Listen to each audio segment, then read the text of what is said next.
Hello and welcome to the Wire's coverage of Budget 2019. We have just sat through the budget speech by Finance Minister Nirmala Sitharaman. It was a long speech, departed from precedent in many ways, right from the fact that it came out of a potli or some kind of a bundle rather than a briefcase in a break with Western tradition. And of course, also a break from tradition insofar as she gave hardly any attention to the big picture numbers. Normally, finance ministers get bogged down in mentioning sums allocated, and often one's head starts spinning from hearing figures like 3,500,000 crore and so on and so forth. She pointedly avoided talking big numbers as far as the allocations she has in mind or she has budgeted for some of the announcements and schemes that she mentioned.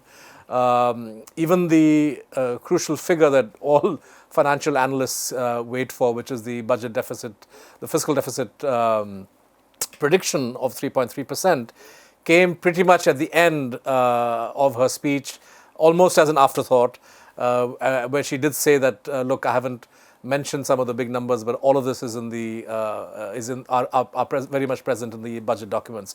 So we will take an initial stab in our discussion with Anuj Srivas, who's the business editor of The Wire, and Siddharth Bhatia, who's the founding editor, hampered, of course, by the fact that we don't as yet have access to the actual numbers. But in terms of some of the announcements that she made, I personally felt that the budget, which was the first budget of a re-elected government, could have packed more punch.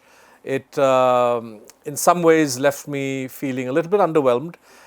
There was a lot of reiteration of previous accomplishments and previous targets, and rather little as far as new and certainly new and dramatic announcements are concerned. The couple of things that leapt out that are definitely new and significant. One, a surcharge on income tax of the super wealthy, particularly people who earn above 3 crore a year and 5 crore a year. Looks like they will be hit with an effective tax rate of around 40%.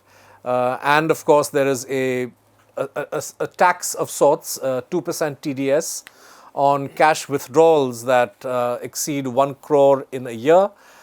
This, she says, is to discourage businesses from using cash for commercial transactions. And it's pretty clear that through the diktat that the RBI is going to issue of no surcharge for the use of digital payment methods. I'm not sure quite what the fine print will eventually say, but the idea is that you make it easier for people to switch to making digital forms of payment. So that was also significant. Apart from that, there was lots of other tinkering on the, as you would imagine, in Part B with indirect taxes and some of the benefits for middle class home buyers. But otherwise, by and large, the big push that we were expecting on the waterfront, it was there as a declared policy by Nirmala Sitharaman. She made the bold commitment of Har Ghar Jal.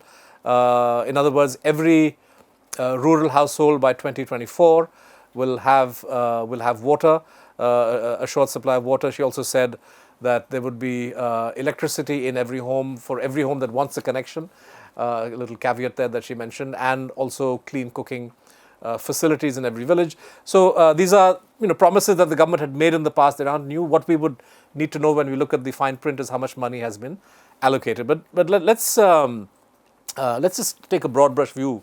Anuj, you've been following budgets now for the last few years, and what are your first impressions of what she read out? No, I think so. Definitely, we're seeing in the interim budget that was announced in February earlier this year, there were a lot of SOPs, or SOP is a wrong word to say, but a lot of incentives handed out to customers, the middle class, in terms of income tax changes and housing loans, interest subvention, and so forth. And here we're seeing a lot of the hammer falling. How did she manage to get the fiscal deficit target number at 3.3? So this is less than than what was there in the Exactly. interim budget. Yes, in the interim budget, the budget estimate that they put out for the fiscal deficit for FY20 was 3.4%, which is what we achieved last year as well. So there was at least a sort of caution of that we might not be able to reduce it down to 3% by 2022, and so on and so forth. So, but now we're seeing some of the effects on how she's planning on achieving this. So we're seeing an increase in duty on petrol and diesel. This will not be taken well by a lot of people. An increase in duty on gold, which this goes against conventional wisdom. Most industries say that the higher that you increase customs duty on gold, that leads to more smuggling and so on and so forth. And the only really sort of for the Indian middle class customer, we saw a lot of benefits being thrown on electrical vehicles and so on. But again, these electric vehicles still haven't really caught up in India. The average person is probably not going to go for them. We also saw again a return to sort of the import substitution model with custom duties on a wide range of. I suppose which is in keeping with the trade wars happening globally. That's a good point actually. Yeah. So I mean, gels with that. And there was a lot of curious announcements that were sort of thrown out. For instance, a social stock exchange for voluntary and social organizations.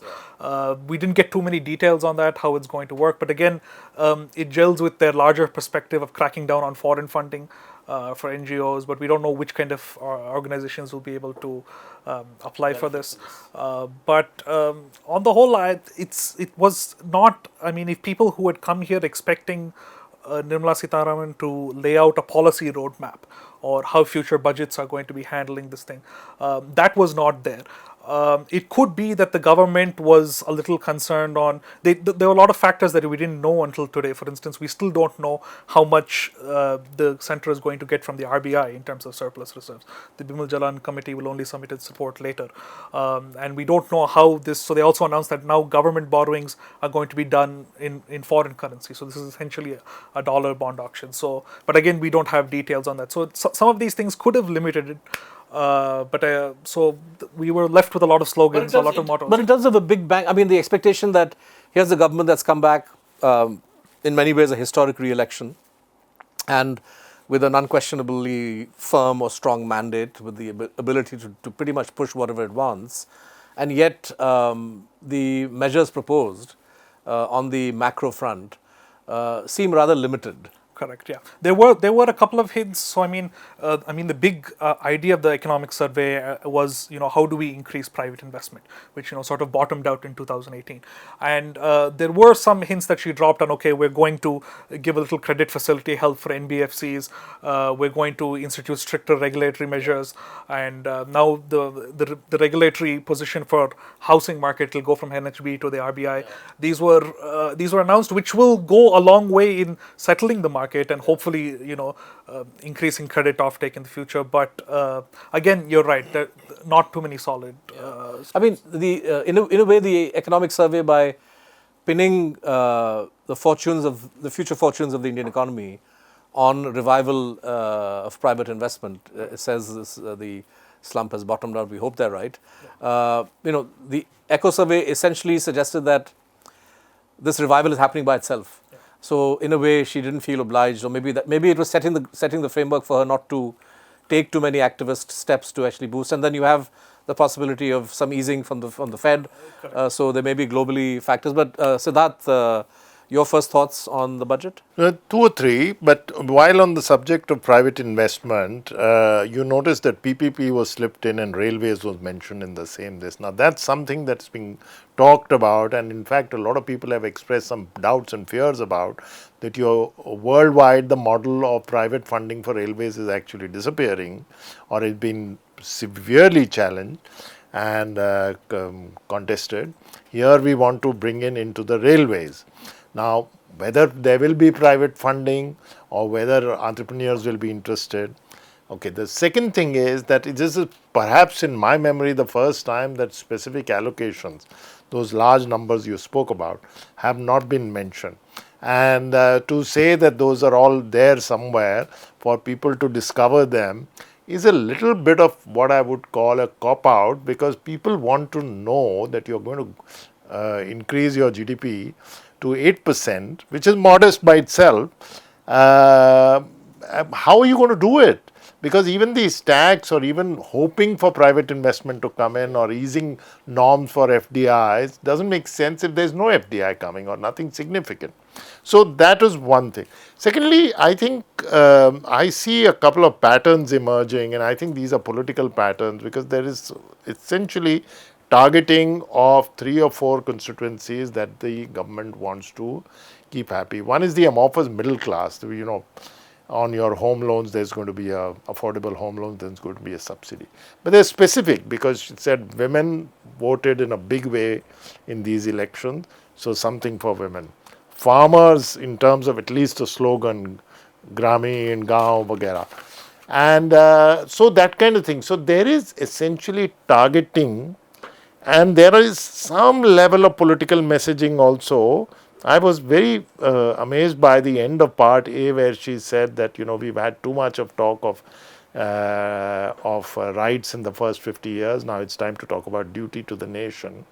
So I'm seeing that kind of one nation, one this, one nation, one grid, etc. So there is a lot of political messaging that one has to also factor in terms of where the economic roadmap, as he said, is going to be. That it's going to actually draw out a new, I think Bharatmala, linking of rivers, these are old BJP ideas, and I think there is some kind of contours of that I'll be watching closely over the next few years. Right. I think the casual manner in which targets are laid down and then the claims are made that they are fulfilled, I think it should also leave us a little bit concerned.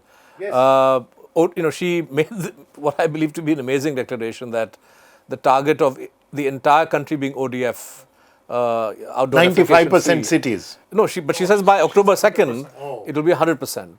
And we know from, ground reports and plenty of anecdotal evidence, but certainly ground reports, the Wires reporters went out during the election campaign, for example, and lots of other people have covered this, that The Rice Institute put out a report. Exactly. That it's one thing to speak of the fulfillment of targets simply by macro data, right? So the number she cited was 9 crore toilets, for example, built from October 2nd, 2014 onwards.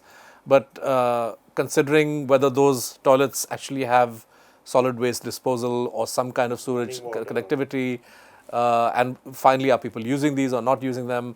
What are all the other factors? So this kind of the targets on paper are very easy to accomplish, and I just hope that the other targets that she mentioned, which really, if they are fulfilled, would transform the way people in India live their lives, right? Which is dependable water supply in every household by 2024, or electricity not just to every village, which is the claim that they had made until now, but to every household that wants a connection. I don't know why she puts that caveat. Maybe it becomes an alibi for not finally meeting that target. But I think that we need to pay attention to the fulfillment of some of these targets. Well, this electricity for all thing, Mr. Piyush Goyal said it twice, and the first deadline was 2016, then 18. So and all governments do, have these ambitious kind of targets. But I think, yes, your point is well taken. There's a slightly cavalier approach to saying, oh, on paper, this is this is the top-down economist point of view, to say that, look at it. Because if you walk in any city, you'll see ODF is not gone. Yeah. Forget the usage of toilets. It's just people don't have access. So there is a little bit of that. I was talking to Anuj also a little bit. There is this sense of using slogans to impart a message rather than the actual painstaking work of how and all that. And this does not mean that many of these schemes won't pan out. Right. It does not mean at all, because it's quite possible that electricity for all villages or all those who want it could happen in the future. And some of them, including, I was quite taken up by some, as I said, a few small things, change in tenancy laws, rent laws. If properly handled, things could be good. But but these have been on the anvil forever, right? Correct. So we have no sense of how, forget how much money, but we have no sense of what that hard work will entail. Exactly. And even some of the announcements, Anuj, like she said, that we're going to have, we have a plan for 100 lakh crores of rupees for infrastructure, right? over 5 years. So you made this announcement, and then she says, so we're going to set up a committee that is going to look at how the money, what would be sustainable financing. So it seems as if there was maybe because the budget had to be presented soon after the election, there was a desire to present some big ticket kind of headlines, and that the government hasn't done the sort of necessary homework. But on GST, there was some expectation of relief. I mean, a little bit of relief has come there, but just quickly back to that infrastructure point. I mean, the point of this expert committee is the fact that so out of this 100 lakh crore, 50% has to come from government and roughly 50% will come from the private sector. So the biggest problem over the last 2 years has been that the private sector is shying away from many infrastructure projects. So certain things we're seeing, like regional airports, for instance, they're being auctioned off, and for instance, the Adani Group won recently 4 or 5 projects. But other things, certain things like toll highways, power plants, no one is coming forward to step forward to this. Partly because it's a maze of regulation, power tariffs, and there was a small mention of a tariff reform package that might have worked out, which was a reference to the fact that Uday hasn't really worked for them. There was no roadmap on how do we rope in the private sector. It's very easy to say PPP. We all know it's not worked. So where is the funding for this 100 lakh crore going to come from? And that's why you get things like, okay, we're setting up an expert committee that will look at how development financial institutions will pitch in, and so on and so forth. So I mean, I think they need to be more clear, and perhaps they don't have an idea yet, and that's also fine. We're just at the start of the first 5 years, but that needs to become more clear before the next budget. And what's your sense of how corporate India is going to react to this budget? So I mean, I think the corporate early indications. I mean, the corporate tax, so the markets were down by 400 points immediately after, in the first 5 to 10 minutes after the speech ended. But that is primarily because of the petrol duty, consumer sentiment, and so on and so forth. But I think MSMEs will be happy. So the lowest corporate tax rate has now been increased, and as she pointed out, to 99.3% of all MSMEs will handle that. But again, this is it goes against a point that the economic survey brought out yesterday, where that the economic survey was saying that we are coddling too many MSMEs. So this goes against traditional wisdom in India. The fact that some MSMEs that are older than 10 years, they're not producing jobs, they're not good in employee productivity, they need to be restructured, reformed, and so on. But anyway, MSMEs. And the tom-tomming of the government's achievements, quote unquote, on NPAs and the bankruptcy code and so on, do you think that was credible, what she said? I think no. I think it's certainly helped. No one is going to argue that IBC is a failure. But each point that she made comes with a caveat. So yes, IBC has unlocked 4 lakh crore in value, but still 50 to 60% of that is still tied up in litigation. So yesterday we got the news that the SR Steel thing, which has been the poster boy for how bad the IBC can go when the NCLAT and the courts, and they're not all on the same page. We finally got some news on that front. So I mean, and that was one of the IBC's biggest test cases. So IBC has done well, but litigation is holding it up. She talked about how the provision coverage ratio of Indian banks are higher than ever. Yes, this is true, but as we just reported this week, Urjit Patel pointed out in his first public remarks that it's still lower than the rest of the world if you compare to Russia, South Africa, Brazil, and so on. Right. So there's no doubt that they have made steps at tackling the problem, but whether it will boost private investment, credit offtake in the next 2 years, we'll have to wait and see. So now there was a golden opportunity for Nirmala Sitharaman to hail demonetization as one of the great accomplishments of the Modi government in his first, when she spoke of the restriction on cash withdrawals that they're going to now impose and the push for digitization. But that the D word was never mentioned. D word has disappeared from public discourse in the last 2 years. It didn't show up in the elections.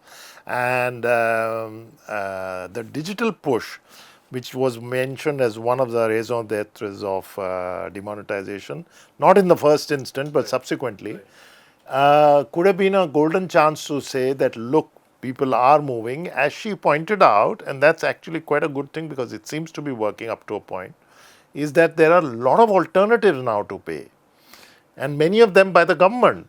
So the Bheem app, for example. The Bheem app, UPI basically. So why not highlight it to say this is one of the achievements of what demonetization did? But the fact of the matter is, we all know that more cash came in. Cash transactions have not disappeared. You go to buy a property, that's still that 40%, 50% people want in hard cash. So I don't know why that was not even mentioned to say here. They could have taken away some kudos or something. My concern is, I don't think the corporate sector, though they will probably say we give 15 out of 10 on this budget, which is they've been saying that every year, every budget, every finance minister. I think they are going to be very deeply unhappy because so this is my sense after talking to a lot of businessmen in the last few months privately, where they have only one thing to say: what are you doing to boost investment confidence? It's impossible to get clearances. Labor laws still continue to be difficult, though retrenchments are going on under the radar in a big way. What are you going to do?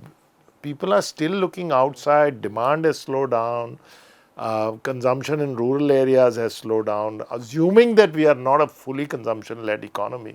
Even then, and they are finding it very, very difficult to sustain their operations. So, but this is the great ideological contradiction that the Modi government is, to my mind, unable to resolve, which is that you have got elected with the fulsome support of the corporate sector and hope of the corporate sector, that the Asha and Akanksha, etc., and their wish list one includes labor reform, quote unquote, which means land reform, easier to fire people, land reform, by which they mean easier land acquisition, faster clearances, by which they mean dilute environmental and other clearance requirements even further, and of course privatization, where the cheaper the price for public assets, the better. Right? That's the wish list of corporate India, which, if the Modi government were to accept, would create difficulties at the other end of the ideological spectrum, which is that this government has cast itself very much in a kind of welfareist mode, right? Not in the beginning. Not in the beginning, but I'm saying, I would say the turning point perhaps came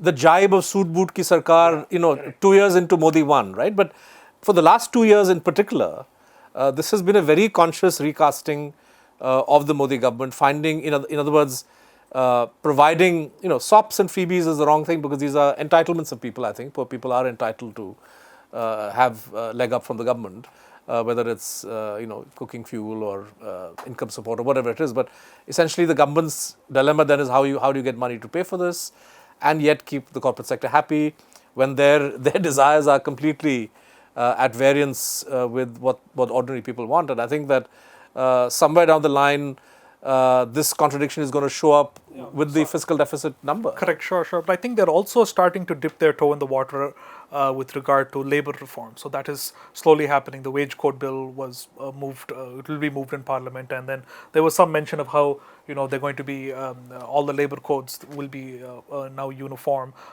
So that is four labor codes. Correct, yes. But that's been on the anvil for years. That has been on the anvil for years. The trade unions are apprehensive, and correct. We recently interviewed the BMS, the pro-BJP trade union, and that guy is very kind of apprehensive about what's correct. So it will be interesting to see. So in the first 5 years, how they started with land acquisition and then had to double back, whether they will be able to see labor reform through or not. Again, that's something we'll know by the end of this budget session for one. So this contradiction, I think one explanation is clearly that the welfare state brings in the votes, and you don't want to annoy various mass constituencies. And on the side of the corporate sector brings in the notes, and it brings in the notes. It still continues, and to be quite honest, the corporate sector is also miffed. A large number of people miffed because they feel that a lot of attention is being paid to certain groups, industrial groups, and rather than to corporate sector as a whole. But I think there is a balancing act possible, and what it had begun to appear now is that the corporate sector has been completely sidelined, that it is not needed anymore, if for notes or influence or whatever, because I can't understand, for example, where that you can't even make FDI easy. And it's true that FDI is not coming to this country in the ways that it was expected to. But you would at least then say that we can do FDI coming in, even for brownfield projects, and it's not been easy at all. So, and that does not disturb the welfare state, because that can be managed purely by itself within its own confines of saying, okay, you want to buy this or you want to buy that, or that also you're not doing. So, I don't think that balancing act has been achieved at all. It's just simply gone to keep the masses happy.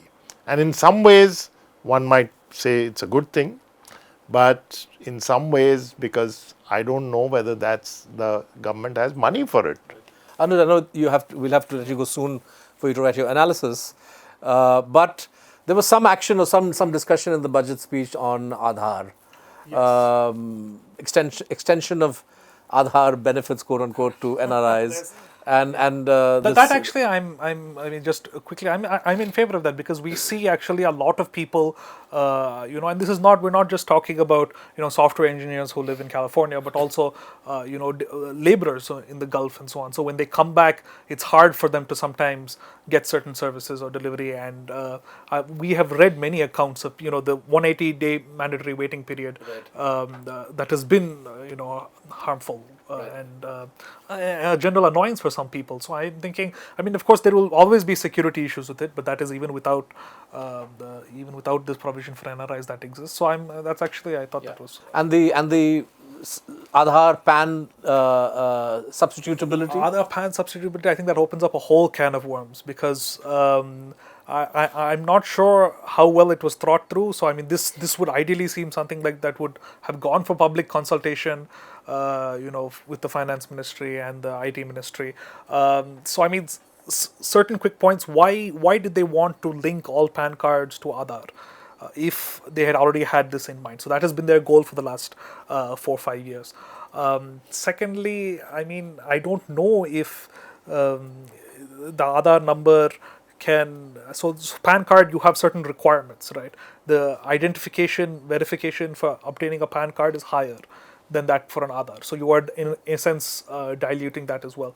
So I think there will probably be more details that come out. I'm not sure if it works as simple as she says it does, where you no longer are required to give your PAN card everywhere. I mean, that will be. Well, I think a lot of people will.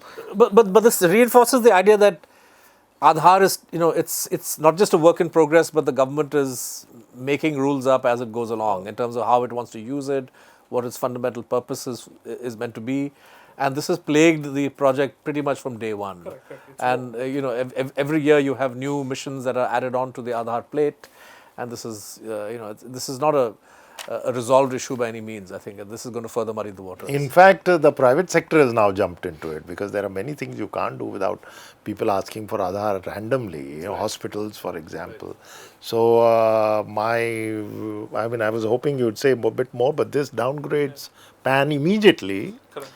And people will take full advantage of this, because now you don't need to have a PAN to file your income tax returns. So you can just merrily go and do whatever you want, pretty much. Right. I mean, I'm not sure what the ultimate implications or benefits either way would be, quite frankly. If you are somebody who's liable to pay tax and you're not, I don't know. I mean, I think your purchases are not linked now, no, anymore. Right. And you think this cash, last question, then I'll let you go, Anuj. The limit on cash withdrawals, at one level, there's no reason why companies would want to be dealing with so much of cash. Although I would imagine maybe we need to look at certain sectors, agro, and for example, companies that deal with the farmers on a large basis, sugarcane. Who knows? I mean, I think that this may create issues at some level in some sectors, but the fundamental impulse, which still seems to be that you want to get a handle on black money, to my mind will remain. I think that impulse will remain unfulfilled, because I suspect that a majority of cash transactions, which are quote unquote illicit in some way or that are kept off the books, are fueled by supplies of cash that don't come out of the banking system, right? So in other words, cash is being generated and is being used and is not entering the banking system. And for those kinds of transactions which you want to keep off the books, you aren't going to a bank and withdrawing cash, right? So if the idea is to curb black money, this is not going to be effective. If the idea is to dragoon people into using digital forms of payment, again, I wonder to what extent it's effective, because the bulk of consumers don't withdraw cash to the tune of 1 crore. They don't have 1 crore. That's true. So I think the point that, again, so what Siddharth Bhatia was talking about, when you still go and you want to purchase a house and they ask for 20-30 lakhs in cash upfront. So that's where it might affect you, and that too. But then now the limit is 1 crore. Yeah. Correct. So I mean, the rumors that were coming before the budget was that this transaction tax would be for even withdrawals of 10 lakh and 15 lakh, and that would be quite. I mean, that's where it would really affect. But now that the limit has been put up to 1 crore, so you're not really tackling those moral transactions that the middle class might encounter when you want to purchase something, and you're not getting at the larger end. I think so. Again, this is just the continuing war on cash. I think it would have been actually better. I might have supported it if the limit was lower, because then that would affect everyday transactions, or at least yearly transactions. But we have to. We'll let you go. Of course, Siddharth Bhatia and I will carry on talking, and then later Arfa Khan will join us. But just to summarize, we have heard the finance minister's speech, Nirmala Sitharaman's maiden budget presentation, where it was a lengthy speech. It ran for more than an hour and a half, and essentially was rather skimpy as far as numbers are concerned. She mentioned at the very end that she had kept off giving specific allocations for different sectoral spends or different schemes. Even the fiscal deficit number was slipped in almost as an afterthought at the very end. In terms of the overall thrust or direction, this budget does not in any way, I would say, mark a shift in priorities. There's a lot of reiteration of earlier budgetary promises or earlier declarations that the Modi government had made in terms of even targets, water for all, electricity for all. We will have to see when we decode the budget documents whether the Modi government and whether Finance Minister Sitharaman has allocated money for example, let's say for water, whether the allocations will allow, or at least allow a roadmap for us to reach the goal of drinking water for every rural household by 2024. So keep watching The Wire. We will come back to you shortly in Hindi to discuss again salient points of the budget, and do tune in to The Wire.in, thewirehindi.com, thewireuurdu.com, and marathi.thewire.in for coverage, written analysis and coverage, not just of the overall budget and the overall thrust of the government, but we will also have experts weighing in on the sectoral provisions: health, education, infrastructure, agriculture, so on and so forth. So there will be plenty for you to read and analyze if you tune in to all of the Wire's different portals. Thank you very much for watching. To receive instant updates on all videos from The Wire, click the subscribe button and hit the bell icon. Pay to support independent journalism. Click the link in the description and choose the amount you want to pay.